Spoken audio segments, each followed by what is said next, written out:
What's happening, everybody? How's it going? This is Brandon with Sleeper Cell Studio.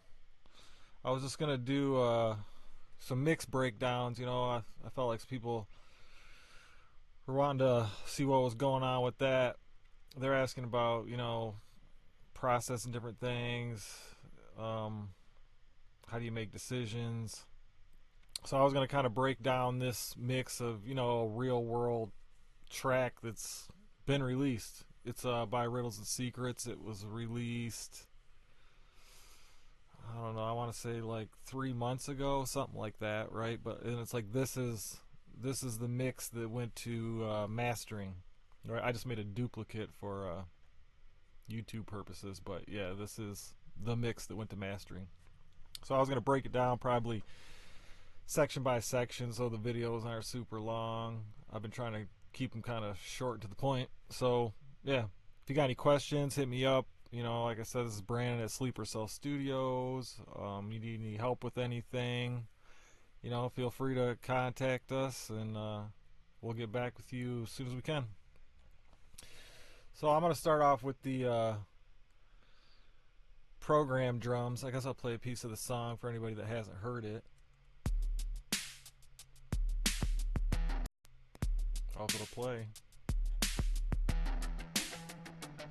That helps.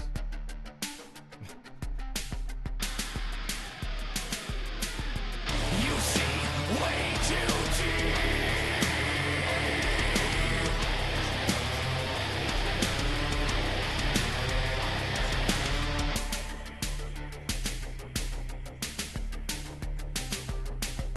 It seems I'm going way too fast. It seems I just may have run the last line. It seems I've fallen. What will happen this time?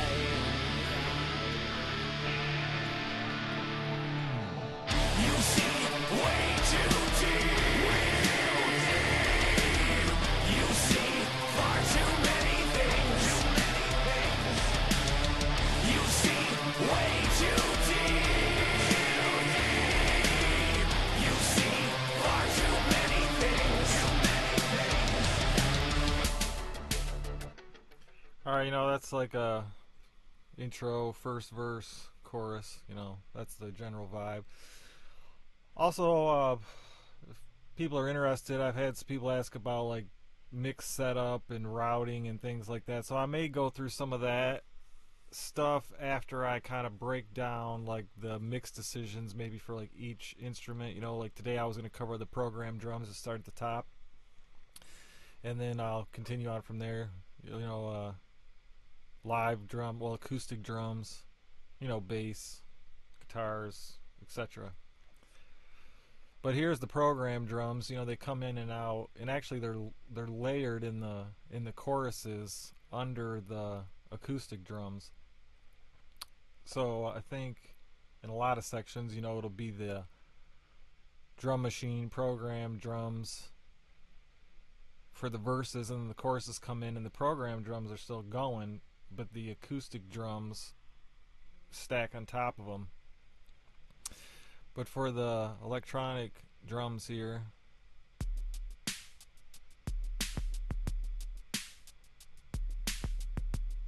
they've all been programmed in. I got kick, snare, clap, 2 closed hats, an open hat, and then just a crash. And I don't think I really did a lot to these drum sounds. The key is sound selection, right? I mean, you've probably all heard like get it right at the source, but if you're not actually throwing mics up and tracking the stuff, then the source, getting it right at the source would really be sound selection. Picking sounds that fit, that go with what you're going for, and they kind of work. Well, not kind of work, but they work already, so you're not trying to like turn them into something that they're not.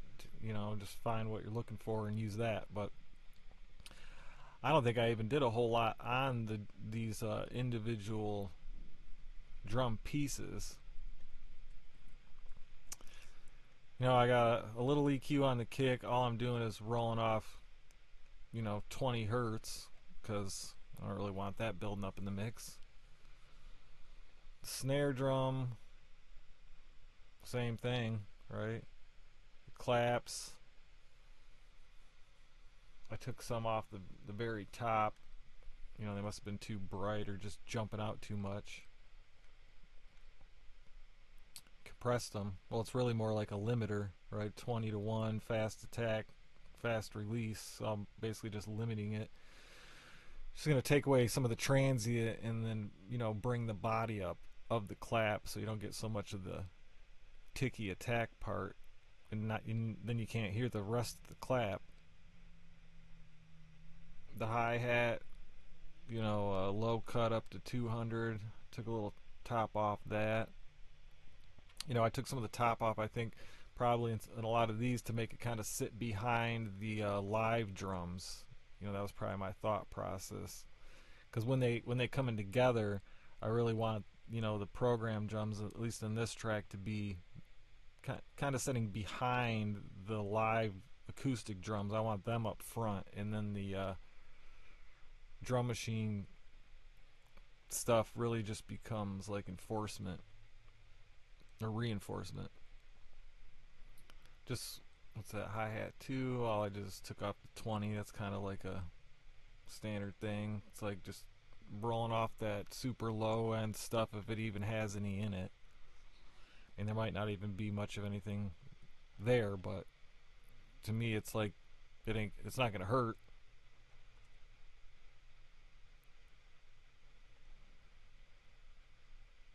Let me see where these are playing at. Here's this hat.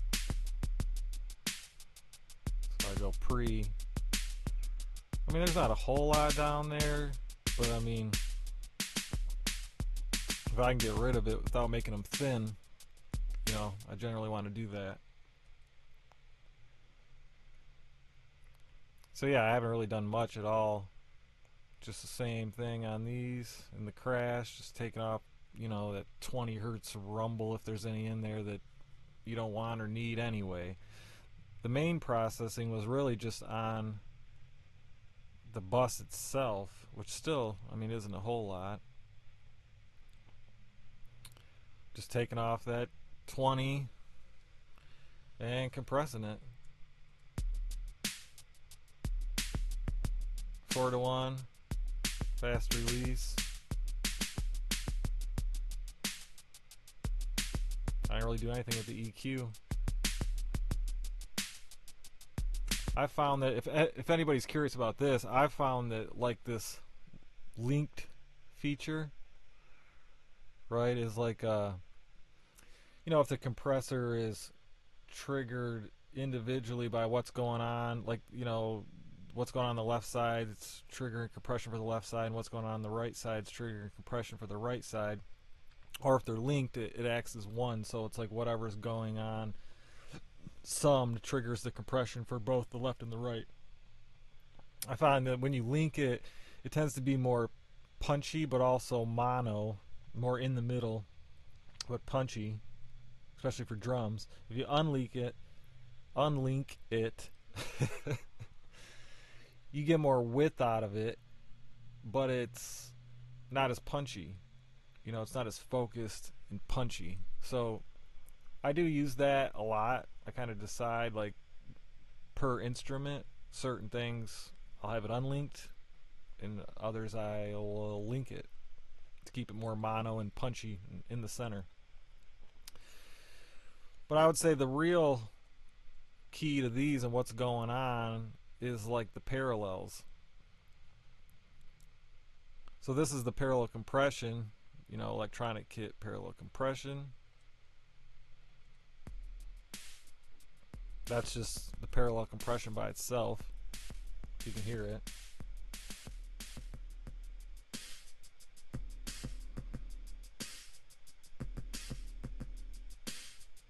Oh, this other stuff might be playing here. Alright.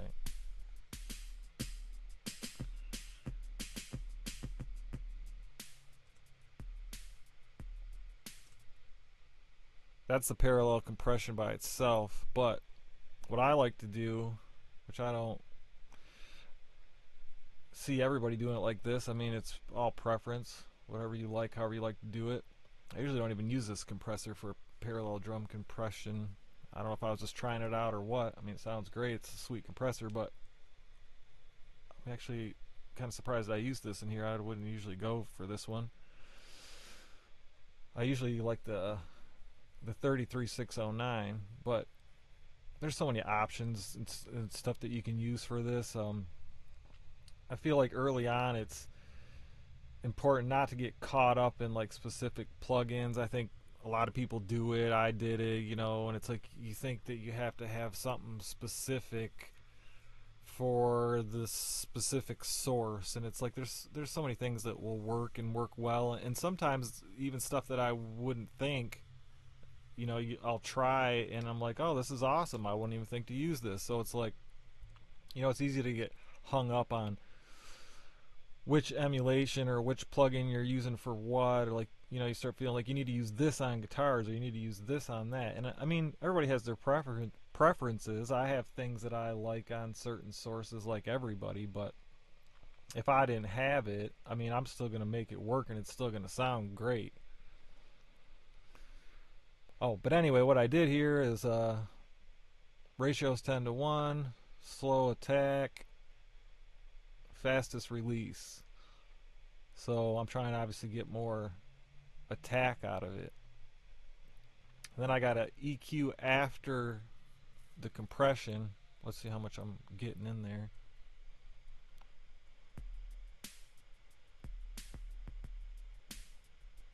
So it's like 7, 8 dB. Isn't really that much. And then I'm just rolling off below 30, boosting at 60, 6 dB, boosting at 8K, shelf, 6 dB. But what I'm sending here is I'm sending all the drum pieces individually. I'm sending a little bit less of the kick than I am the snare. 3 dB less of kick than snare, so that way the kick's not triggering all the compression and making it pump. And I'm typically usually sending less toms if there's toms in the kit. In rooms, hardly any, if any. And after that, I've got this electronic kit parallel distortion. It's just a decapitator.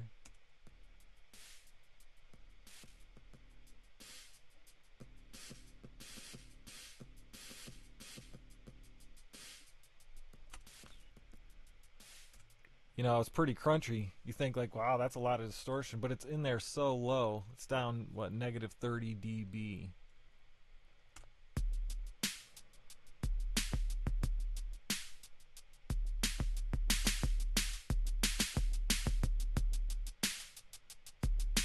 There it is in, and then off.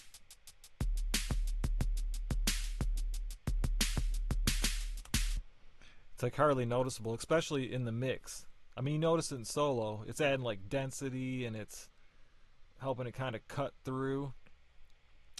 But you're not really noticing all that heavy distortion. What do I got here? Looks like it's on Punish at 8. Oh, I'm bypassing some of the lows at 140. Same type of thing. I don't want all that kick, especially the sub energy in the kick, driving the distortion, because then it just starts sounding real, I don't know, farty and not pleasant.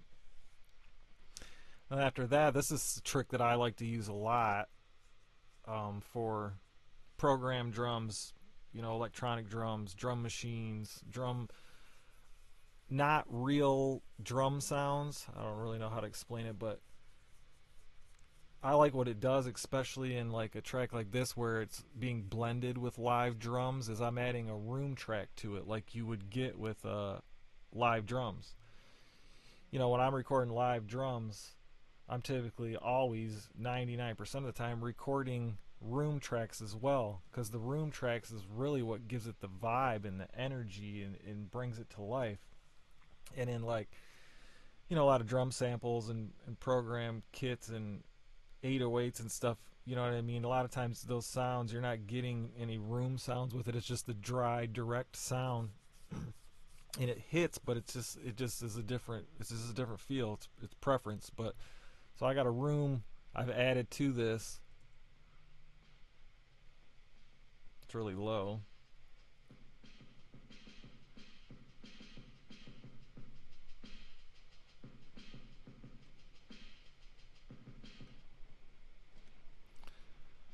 It's like a room, just a room track. It's kind of emulating what it would be like if the drummer was playing that kit in a live room and it was being tracked with mics. You put mics up. So I just use like Space Designer. It's the recording studio. That's the IR. It's got a 20 millisecond pre-delay. It's 1 second long because I'm going for like a realistic room sound. I rolled off below 150 and above 6300 because you don't generally want the same thing. You don't want all that low end, and you don't want that super top where you start getting all the harsh cymbal stuff in the rooms. Oh, I put an EQ before it as well, rolling off the super subs and that above 6K again. Oh, and then I put a bump at 1K, to make them the mids jump out, because to me that's really what room tracks are giving you. They're giving you that mid energy. You're cutting the lows and the top, so you're really focusing on that mid range anyway. And then I'm smashing it like I would typically do with live drum room mics. Turn it up.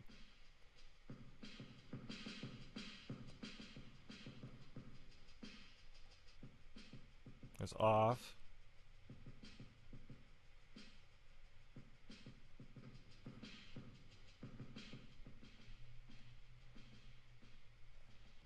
Back on. But it's also really low in the mix as well.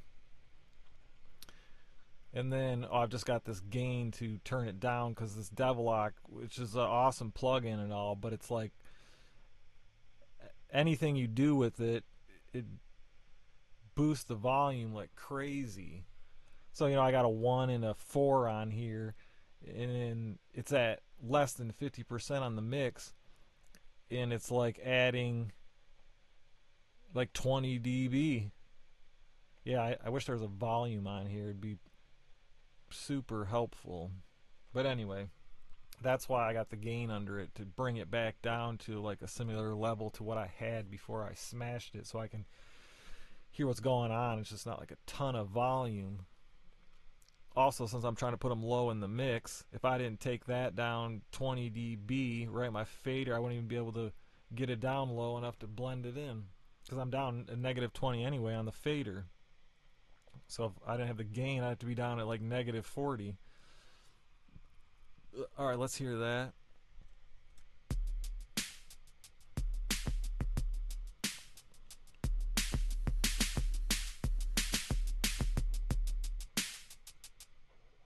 It's really more of a vibe thing. It's really more felt. I don't have them really cranked in this mix. But when I take it away, let's see, I'll turn it on and off.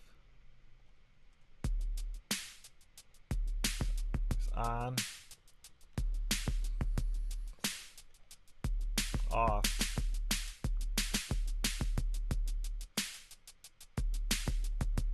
On.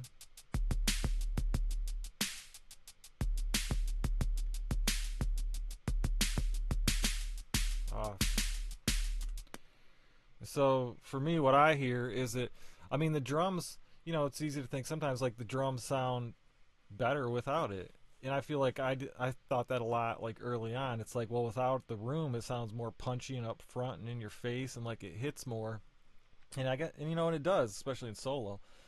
But it doesn't really have like a vibe to it. It's like, especially mixed with more like live organic instruments, guitars and basses and acoustic drums, it just sticks out, I feel like, in a weird way, because they're all living more in a realistic space, and then you just got this dry these dry samples of drums. It's almost like they're just glued to like the front of the speaker, where the rest of the mix is set in like in a different space. So I feel like it really helps it blend in more, and it also makes it feel like almost more realistic. Which that's not always what you're going for. You're not always going for realistic, of course. I mean, there's a lot of stuff in here that's not necessarily realistic sounding. But I just kind of like the vibe that it brings. It's like that mix of, these programmed drums, but then you're bringing in like this more like live organic element and like blending it together. So it's more like what they would sound like if somebody was playing it in a room.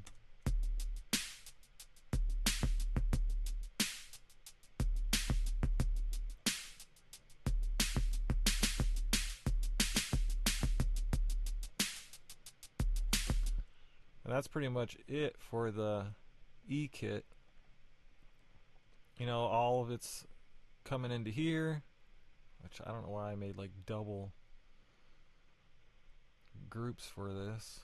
And all I'm doing is making sure that 20 and below is gone, like I've done on them individually on the drum bus here.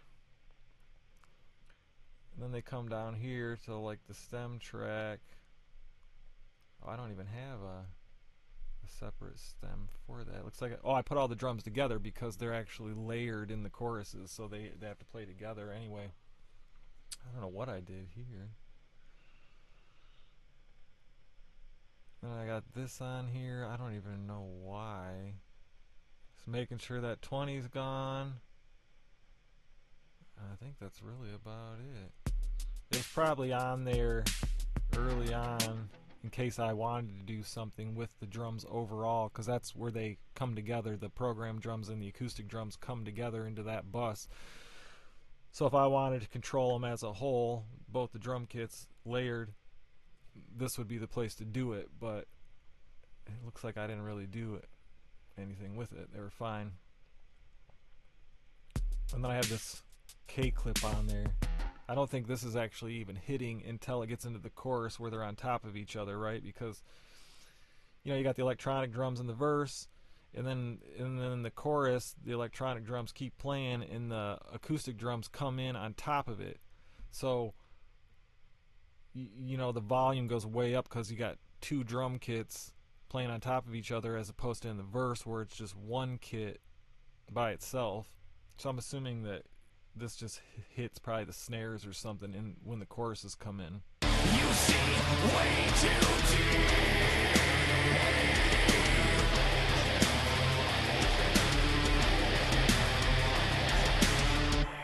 Yeah, it's getting like 2 dB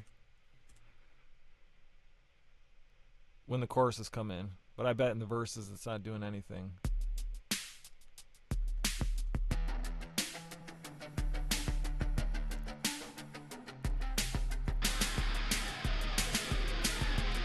Yeah, it's not even hitting in the verses. It's just when they come in stacked on top of each other, it starts knocking down some of those transients.